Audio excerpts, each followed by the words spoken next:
Hubungan Indonesia dan Australia ibarat cuaca di selatan. Bisa cerah di kala pagi, tapi bisa mendadak berangin pada sore hari. Selalu ada luka sejarah yang membayanginya, mulai dari geger Timur-Timur, provokasi soal Papua, sampai kecanggungan geopolitik antar dua negara tetangga di selatan. Dan Presiden Prabowo Subianto mencoba menyegarkan film lama itu. Dalam kunjungan kenegaraan yang hanya berlangsung sehari, Prabowo tak datang membawa basa-basi, melainkan niat untuk mengubah ton hubungan dua negara dari kewaspadaan menjadi kepercayaan. Kedatangan Prabowo menandai era baru diplomasi yang lebih realistis, lebih strategis, dan untuk pertama kalinya dalam waktu lama, lebih seimbang. Our determination to maintain the best of relationship in order to enhance and guarantee the security of both our countries. I think essentially that is the purpose. I mentioned many times that we cannot choose our neighbors, especially countries like us. It is our destiny to be direct neighbors. So let us face our destiny with the best of intentions. I believe in the good neighbor policy. Good neighbors are essential. Good neighbors will help each other in times of difficulties. And in the Indonesian culture, we have a saying, when we face an emergency, it is our neighbor that will help us. Maybe our relatives will remain far away, but our neighbors are the closest, and only good neighbors will help each other.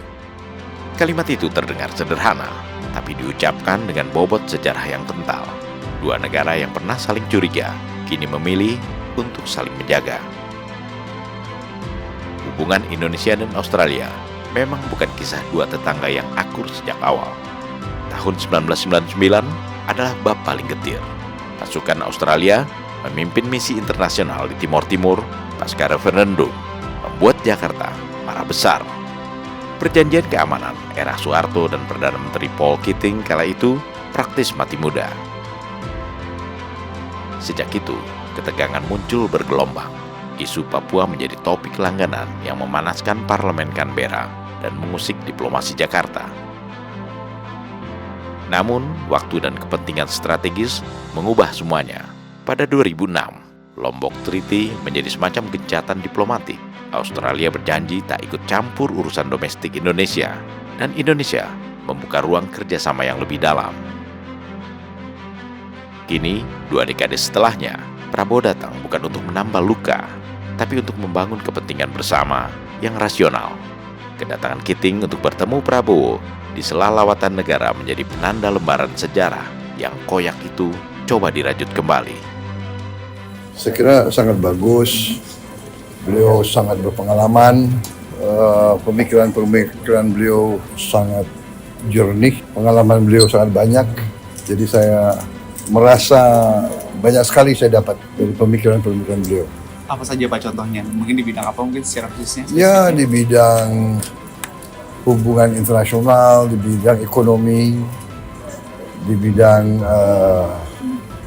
geoekonomi, geopolitik, banyak sekali.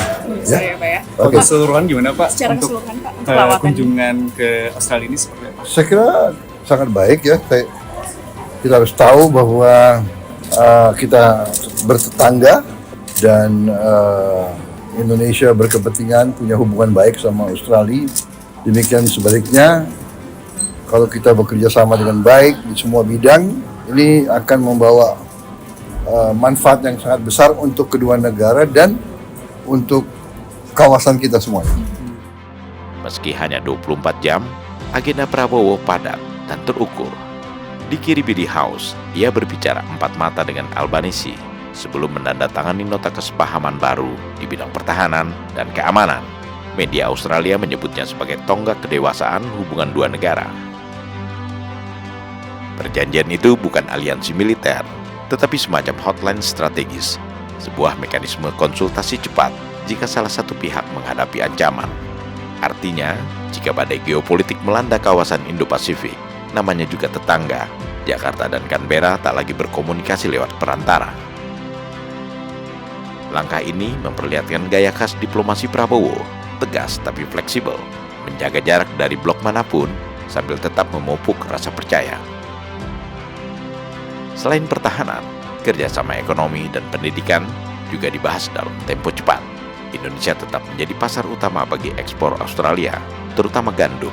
Sementara, peluang kolaborasi di bidang industri pertahanan dan energi bersih semakin terbuka. Namun yang paling penting bukanlah isi dokumennya, tapi atmosfer barunya. Untuk pertama kali dalam waktu lama, Jakarta dan Canberra bicara tanpa nada menggurui. Kunjungan singkat Prabowo ke Sydney bisa jadi hanya menoreh satu paragraf di kalender diplomatik, tapi maknanya bisa mengubah bab panjang hubungan dua tetangga di selatan ini.